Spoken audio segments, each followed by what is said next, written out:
Tonight, No one, not even the president, is above the law. Democrats introduce articles of impeachment to remove the president from office, while in a split-screen moment, It's a victory for America's workers. giving the president a win on the USMCA trade deal. Republicans are pushing back This president did nothing that's impeachable. while touting the DOJ report into the origins of another investigation into the president. And read the IG report. Plus, the secret papers revealing U.S. officials covering up an unwinnable war in Afghanistan. And Jesus Christ comes to life in a new video game that lets gamers extend his healing hands. All this and more tonight on Faith Nation.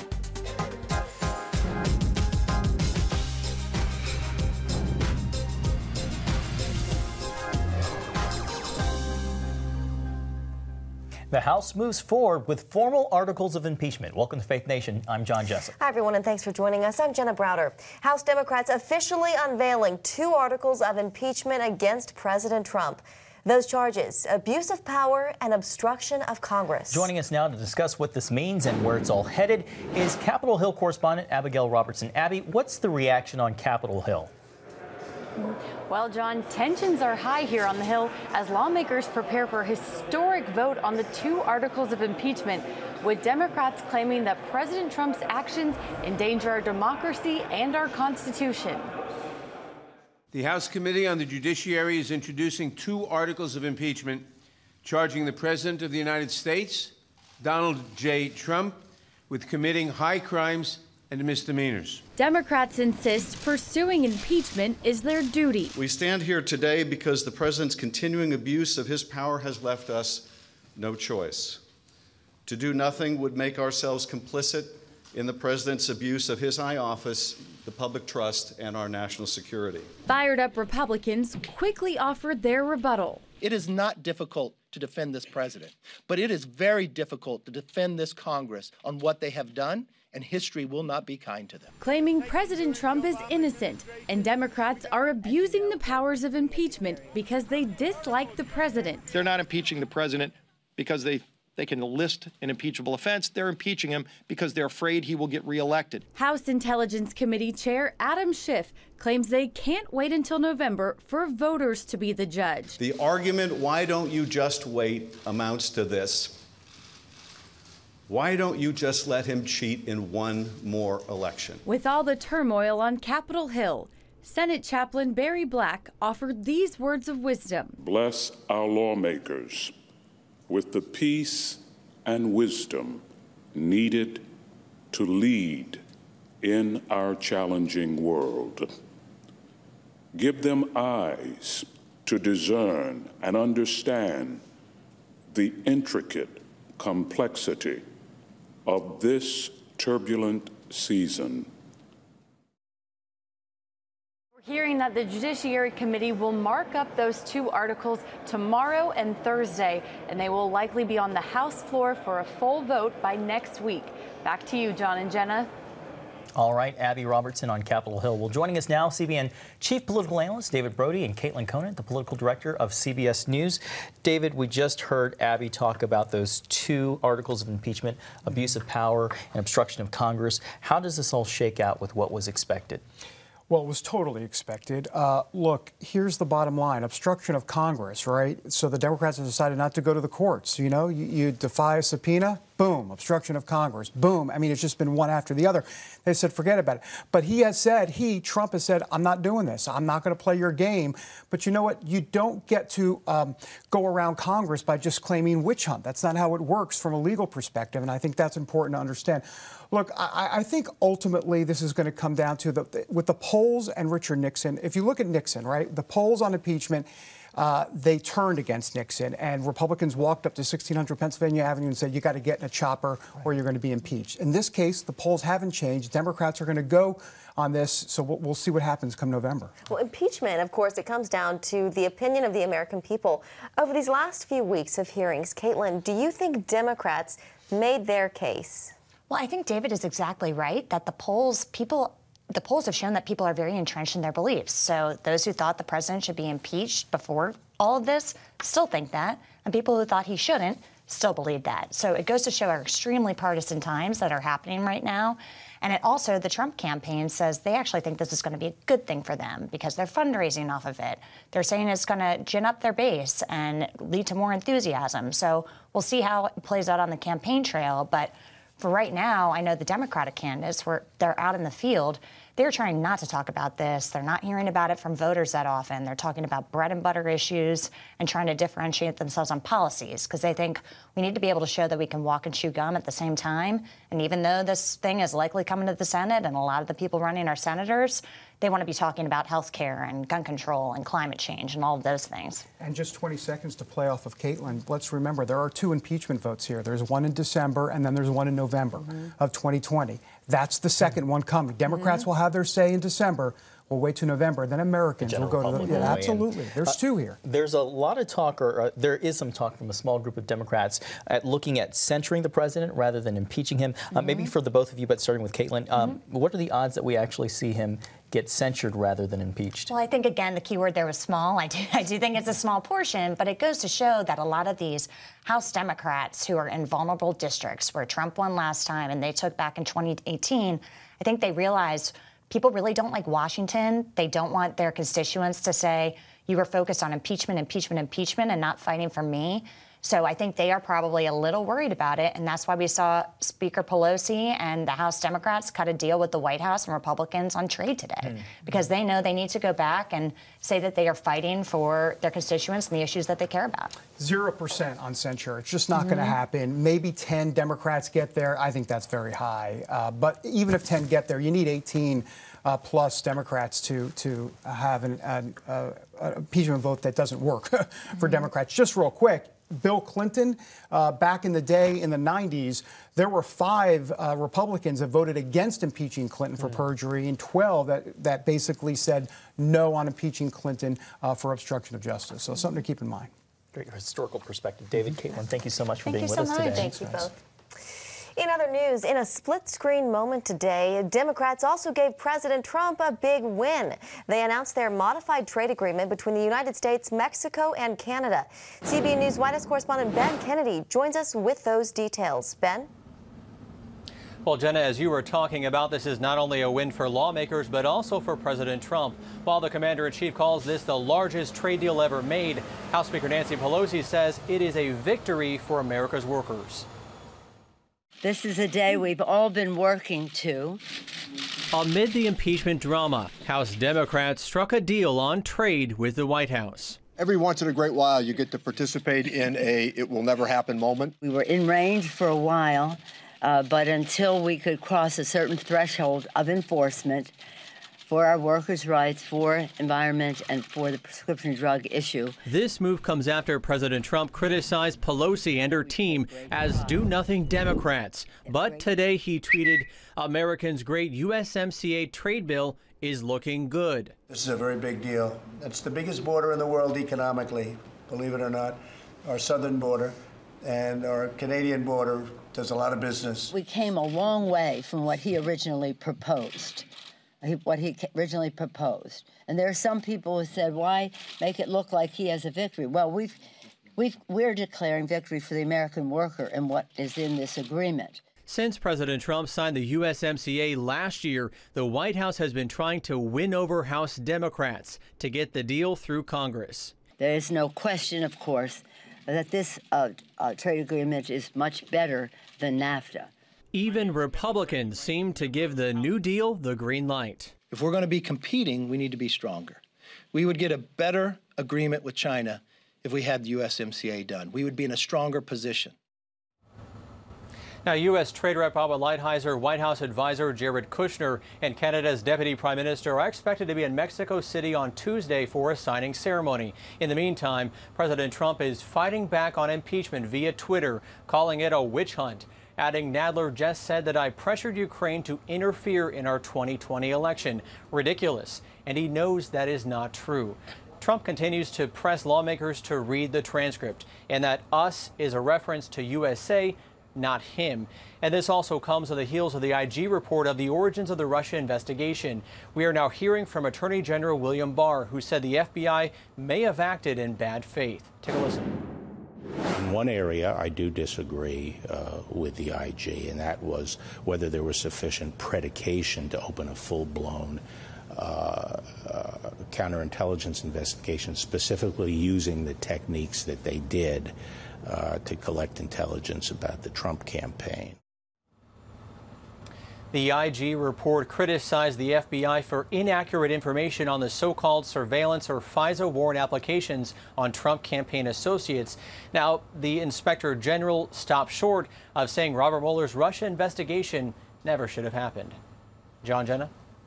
All right, Ben Kennedy at the White House, thank you. Well, here now with more is Mark Lauder, the Director of Strategic Communications with the Trump 2020 campaign. Mark, good to have you. Thanks for stopping by. Your thoughts on today's articles of impeachment? It's just a sad day for our country that the Democrats are going to engage in the first ever impeachment done strictly on partisan purposes, at least in modern times. And it should tell you something. I mean, we heard for 2.5 years collusion. That didn't turn out to be true. Then we heard quid pro quo. That didn't turn out to be true. Then they focus and poll group tested bribery. That didn't actually come true. And extortion, that didn't come true. I mean, they're literally just continuing to move the bar, trying to find something that they can impeach this president for. Apparently, they found it now, and it'll be disposed of in the Senate. Mark, and President Trump tweeted earlier today to impeach a president who has proven through results, including producing perhaps the strongest economy in our country's history, to have one of the most successful presidencies ever who has done nothing wrong is sheer political madness. Can you talk about the strategy going forward? Because it's been reported that the campaign has actually done quite well raising money through the impeachment. No, absolutely. I mean, we have seen an influx of volunteers, an influx of donors since Nancy Pelosi announced her impeachment inquiry. That's nothing short of record-breaking for us, and that's saying something because we raise a lot of money. But these are the American people coming out. They see what the Democrats in Congress, the resistance, is doing to the president to block him at every turn. And they all know. They've said it. Nancy Pelosi said it. Al Green has said it. AOC has said it. If they don't impeach this president, he will be reelected. And that's why we find ourselves where we are today. Democrats, they finally agreed to pass the USMCA today, saying that there were concessions in there that they finally could agree to. Mark, what do you make of the timing here today with the split screen and impeachment, all of this? Well, this is clearly political cover because Nancy Pelosi knows that the American people are angry. They're angry at Democrats for doing nothing but investigation for a year. They have nothing to show for their majority except now investigation and impeachment. So I think by finally agreeing after a year to move forward with the USMCA, which is going to help American farmers, ranchers, blue-collar workers, this is nothing but cover. So her members can go back to their districts and point to something that they have done other than impeachment.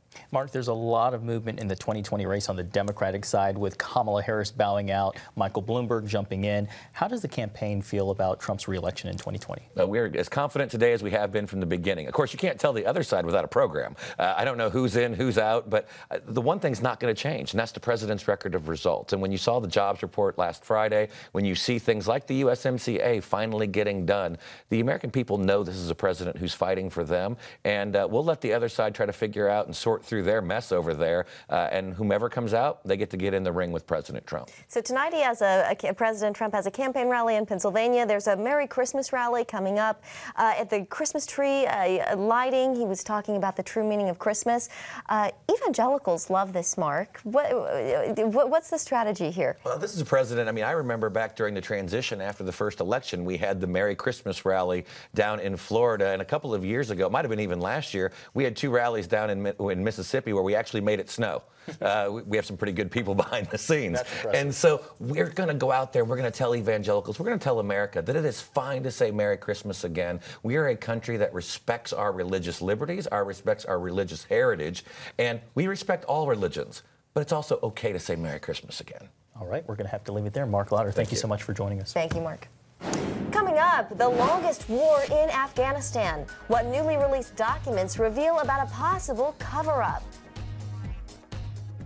Hey, if you're tired and exhausted all day, you can't think clearly, and you really just need a cup or even a pot of coffee to get through your day, then join me, Dr. Josh Axe, for this new series where I'm going to teach you how to transform your diet and use essential oils and supplements to get a better night's sleep. Wake up to your best life. Call 1-800-700-7000 to get your free DVD or booklet of Protect Your Sleep today.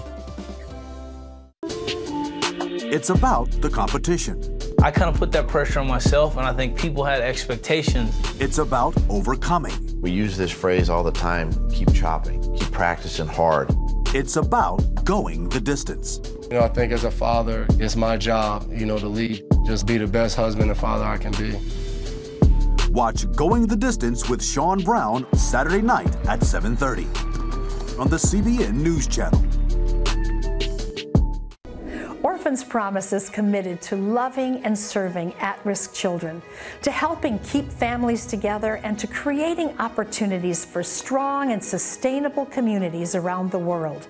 We're working in over 60 countries around the world, and with your help, we can do even more.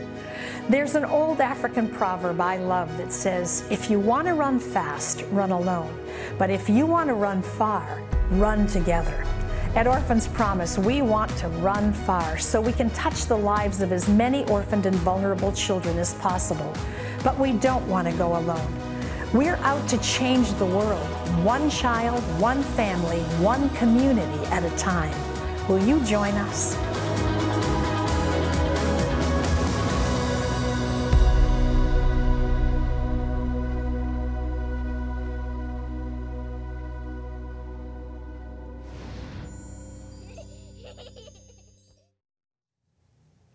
Well, welcome back. The Pentagon is pushing back on a bombshell revelation uncovering secret documents that the 18-year war in Afghanistan was unwinnable. Thousands of pages of now published notes with interviews from military leaders, diplomats, and Afghan officials reveal the unvarnished opinions of those leading the war effort. The Washington Post published how senior U.S. officials failed to tell the truth about the war, giving positive reports and assessments despite really believing the war was a lost cause. A DoD spokesperson said there was no intent to mislead Congress or the public, and that the individuals interviewed spoke with the benefit of hindsight. A big story, and joining us now to talk about it, CBN News senior international correspondent George Thomas. George, good to see you. Thanks for being here. You're most welcome, guys. Are you surprised by what these documents seem to reveal? No, I haven't been to Afghanistan since we invaded the country shortly after 9/11 to get rid of the Taliban and Al-Qaeda.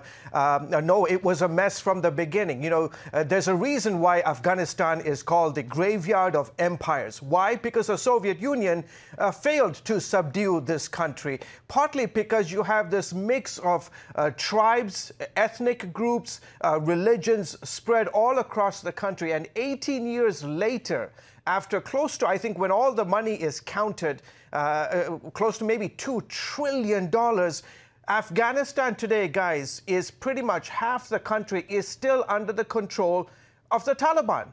How is that possible? After almost $2 trillion spent, 2,000 plus U.S. soldiers killed, 115,000 Afghan civilians who've lost their lives.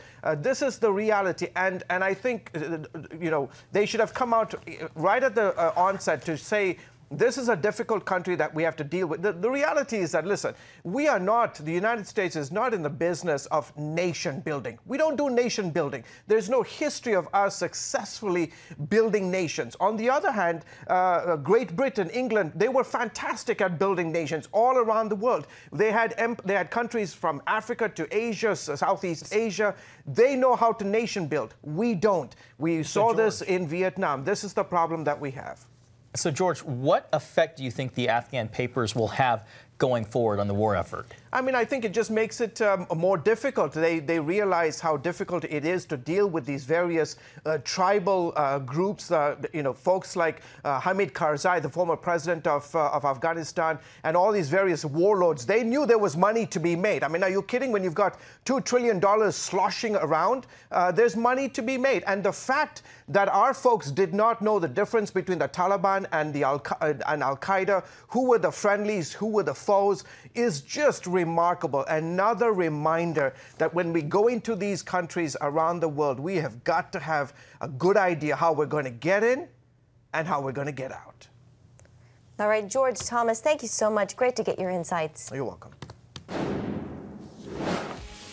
Coming up, the potentially lethal connection between some Chinese companies and America's federal retirement plans. We'll explain right after the break.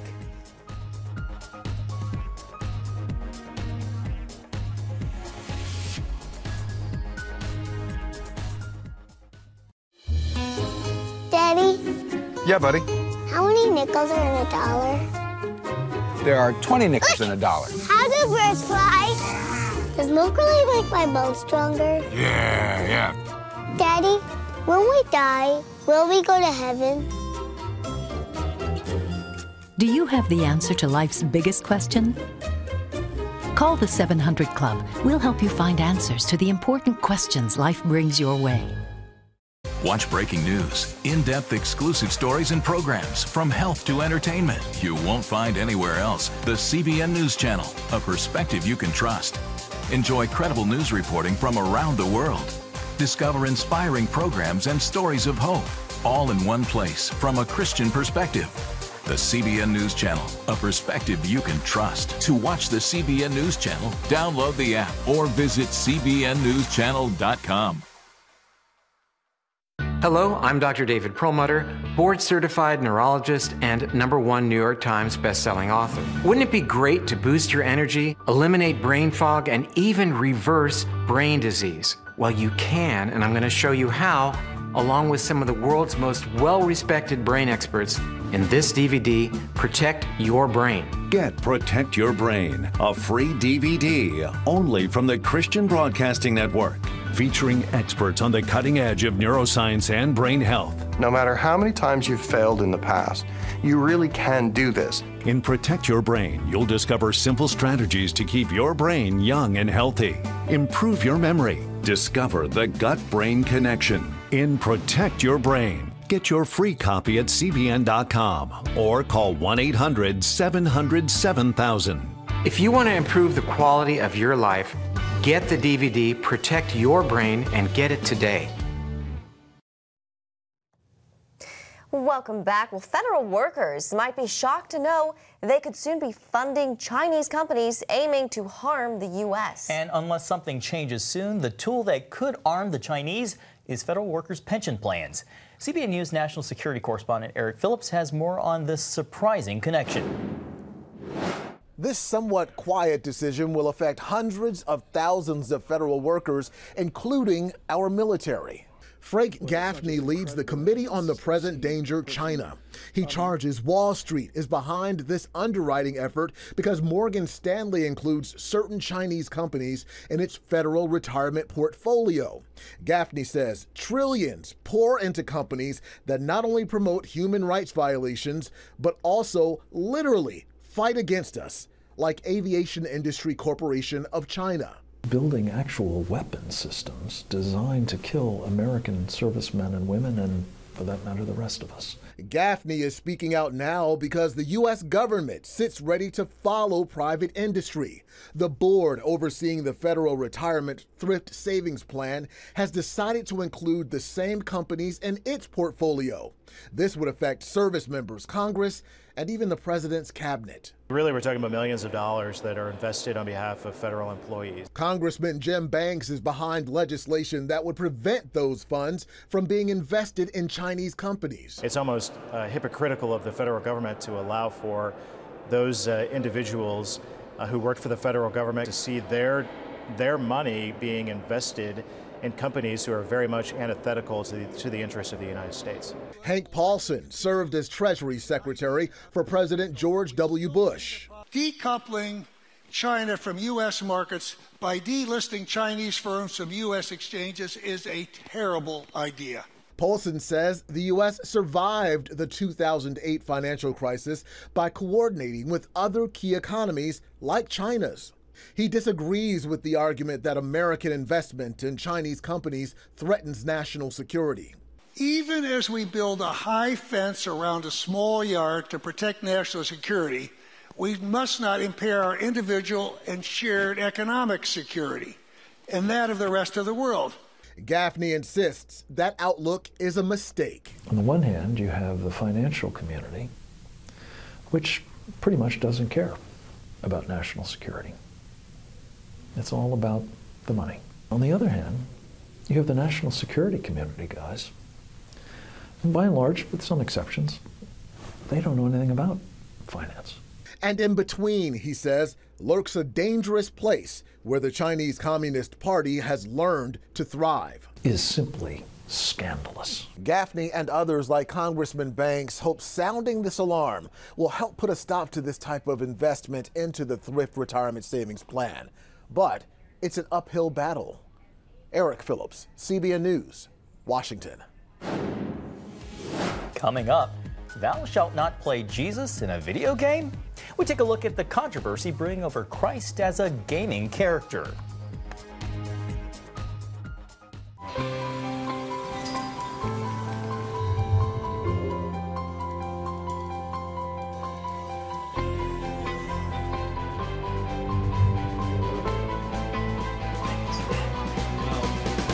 I am Region's first ROTC graduate student.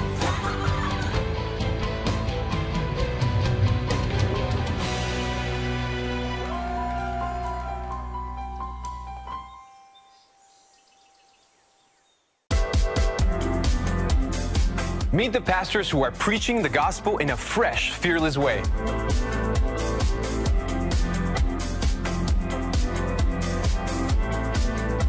I'm Roberto Torres-Cedillo. Join me each week for Next Gen Voices.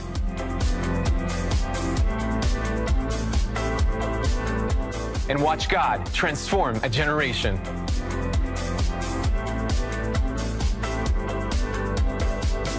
How'd you like to get a redo on your health, on your body, on your arteries, so you could have the energy you had 20 years ago? The great news is you can. I'm Dr. Mike Roizen, chair of the Wellness Institute at the Cleveland Clinic. I've written 4 New York Times bestsellers. But even better than having to read all that, you can listen to this DVD and watch it. Protect your heart? Yes, you can. Here's how. Go to CBN.com or call 1-800-700-7000 for your free copy of Protect Your Heart. Let the medical experts show you their new discoveries on how to avoid heart disease and even reverse it. Easy steps to uncover the hidden dangers in your medicine cabinet, reduce stress, and get a complete do-over for your health. Call 1-800-700-7000. That's 1-800-700-7000. Or go to CBN.com to claim your free copy of Protect Your Heart.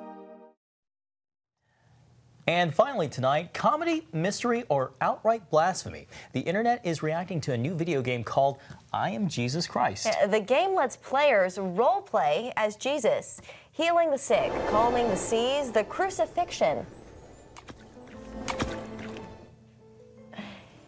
Calming the seas, the crucifixion, the resurrection, and a realistic fight with Satan. The game lets you relive New Testament events as Jesus himself experienced them. So far, it's getting mixed reviews, many describing the game's trailer as both humorous and perplexing, but not necessarily blasphemous. The game does not yet have a release date.